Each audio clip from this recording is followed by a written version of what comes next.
At this time, we will move on to our patron presentation of the speaker to the agenda portion of our meeting. The board encourages and welcomes the comments and input from our patrons concerning the posted agenda items. Please limit your comments to 5 minutes, and please refrain from mentioning the names of employees when making comments and concerning the posted agenda items. The first person that was on the list and sent to me was Mr. Damon Barone. So, Mr. Barone, could you give us one quick minute? Gerard, your clock. Delay from the video. There's like a 30-second delay from being able to see the clock. Yeah, we understand. Okay. We understand. I have, I'm looking at my watch for your 30 seconds. And then, Gerard, you would begin. Well, let me know when to start. You can start now. You can start now. Greetings, Damon Barone, Alief ISD parent, taxpayer, and alumnus. If board meetings are supposed to be for the public, why do you all ask board members to email their questions before the board meetings? Then the public never gets to hear or know about those questions. After each presentation, the board never has any questions or comments beyond telling the presenter that their presentations were good, thanking them for fulfilling the duties that they were paid to make the presentation, and that it was very informative for you. I watch the same presentations that you all watch, and I have a million questions and comments afterwards each time before the board takes this rubber stamp vote. How equitable are the patron presentations if community members are required to talk about agenda items before they are discussed? Then you all do not address all of the concerns that the community expresses, just the ones which serve the district's hidden agendas or the ones that make you all mad. During my 6 years of regularly attending Alief ISD school board meetings, I have received 2 or 3 type responses to the concerns I've expressed during the patron presentations at the board meetings. Then the written communications abruptly stop just as mysteriously as they begin. Why don't I get those communications anymore? And when did the district start and end those written communications for the public? The district never shows current data compared to the previous year's data so that the community members can make a comparison to the information being presented to us. Nor does the district give the numerator and denominator of their alleged percentages. Instead, the district hides data by making comments like 82% of the students said they love what the district is doing. If only 200 students out of 46,000 students responded to a survey, the district misleads the public into believing that those 164 or 3.5% of students accurately reflect the masses by saying 82% of the respondents said that the district is doing great. Anytime Alief ISD is not doing well in a certain criteria, the district quickly points out that other districts, the state of Texas, or our country is doing just as poorly in those areas as Alief ISD. But you never mention when our district, the state of Texas, when other districts, the state of Texas, or the country is exceeding Alief ISD's efforts. According to Alief ISD's dashboard, the district currently has 882 COVID-19 cases, 349 of which are students and 533 are staff members. If you 7 board members are uncomfortable having face-to-face board meetings with one another, then why has the district not shut down a single school because of COVID-19? Nor is the district participating or enforcing the COVID-19 standard response protocols in the roadmap to reopening created by the district's reentry and recovery task force, which you all allege would be implementing for the safety of students, staff, and our community.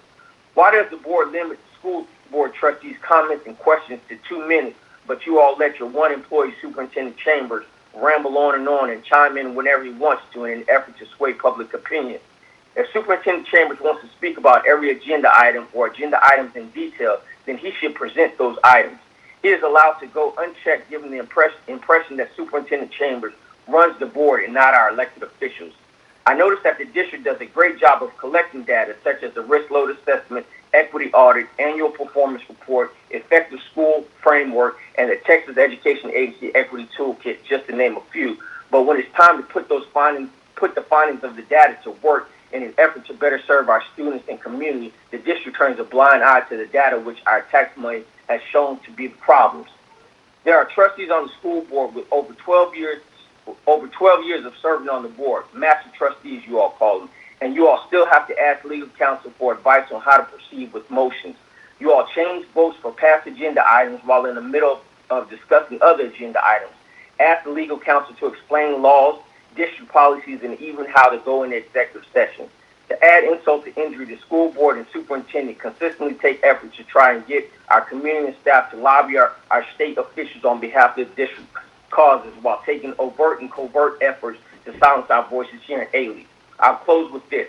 In economics and history classes, we were taught that our currency has no value at all without the backing of gold to support it. The district priorities, mission statement, vision statement, and board goals have absolutely no value to our community when they are purposely enacted inconsistently and without equity. Thank you. Damon Barone, Alief ISD parent, taxpayer, and alumnus.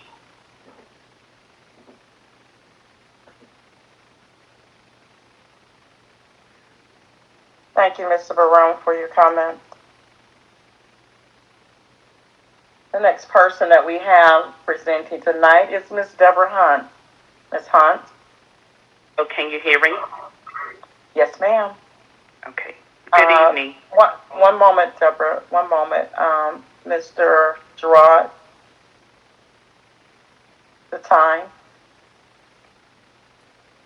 And what's going to happen, Ms. Hunt, if the time clock goes out, you'll hear me say 30 seconds. Gerard? Okay.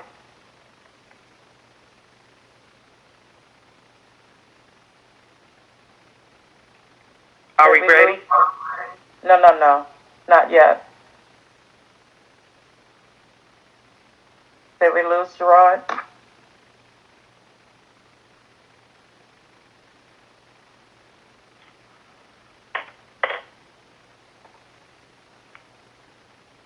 Okay, Ms. Hunt, you may begin now.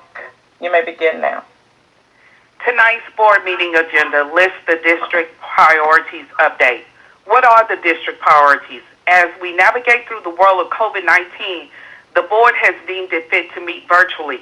However, the classroom, teacher, and staff continue to work on the campus. Let us look at the active COVID-19 cases in our immediate area. HISD, 621 active cases. Fort Bend, 257. Alief, 882. Specifically, Hastings and Hastings 9th Grade Center combined 68 cases. Elsik, 9th Grade Center and Main Campus, 61. Martin Elementary, 29 cases. And the list goes on. Keeping in mind, Alief is a smaller district compared to HISD and Fort Bend. Therefore, these numbers are alarming. Our district has failed to change the COVID-19 threat level from a level 3 migration on the dashboard to a level 2, which indicates a significant risk. We have a significant risk in our Alief community. One must ask, why have we not changed our dashboard? Are we more concerned about our public image versus the safety of our staff and students? Superintendent Chambers, you stated prior to school opening, campuses would receive deep hospital-grade cleaning. There is no evidence that has occurred. Cleaning the restrooms more often and cleaning the air vents is not hospital-grade or deep cleaning. As we prepare to bring students back on campus for PSAT and STAR testing, we are creating a super spreader whether Alief as a district or TEA as a state regulator will acknowledge. TEA has wasted taxpayers' dollars for STAR testing this year when they could have requested a waiver. I hope our superintendent will bring that to the attention of TEA. As staff members, we received emails today stating that we can bring our children to campus if their home school was closed due to COVID-19. We thank you for that. However, it would make common sense to follow the lead of other districts and temporarily close. Not close all campuses, but close these campuses that have a high volume of cases, especially our high schools where we're transporting students from Taylor to Elsik, Hastings to Elsik. Our superintendent states he communicates with other district superintendents. His actions speak otherwise. We need to temporarily close and give the community time to lower the positivity rate within our district. As I stated before, as a board, you do not care about the staff. No one holds the school board accountable, and no one holds our superintendent accountable. You do not care. And please do not allege that people do not understand decorum or that the board has no power, that TEA has all the power. You do have the power to make change. You just don't. We need your help. And people are getting sicker and sicker by the day. We have to make a change. Deborah Hunt, Faculty Representative, Texas Classroom Teachers Association. Thank you.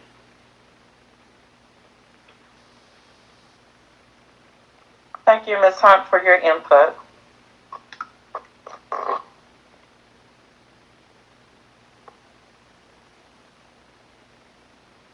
At this time, we're going to go into the next item on our agenda, which is the get an update on the 2020-21 district priorities. And Ava, well, Mr. Chambers, did you want to start off, or are we going to go straight to Ava? No, we can go to Ms. Montgomery. This is